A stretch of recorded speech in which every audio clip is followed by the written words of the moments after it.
Welcome to TV Swathi effect. Satyanarayana. BRS MLC Delhi liquor policy కేసులో arrest అయిన కల్వకుంట్ల కవితకు ఎదురుదెబ్బ తగిలింది.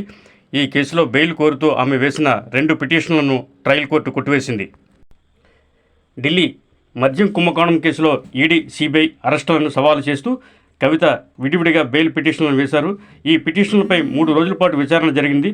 రౌస్ అవెన్యూ ప్రత్యేక కోర్టు న్యాయమూర్తి కావేరి బవేజా ఈ బెయిల్ పిటిషన్లపై వాదనలు విన్నారు. చివరకు బెయిల్ నిరాకరిస్తూ ఈవేళ సోమవారం తీర్పు ఇచ్చారు.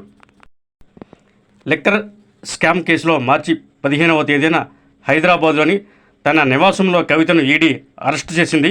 ఆపై జ్యుడిషియల్ రిమాండ్ కింద తిహార్ జైల్లో ఉన్న కవితను సిబిఐ కూడా అరెస్టు చేసింది. ఢిల్లీ మద్యం విధానాన్ని తమకు అనుకూలంగా తయారు చేయించి అక్రమార్జన చేశారని కవితపై అభియోగాలు నమోదు చేశాయి ఇరు దర్యాప్తు సంస్థలు.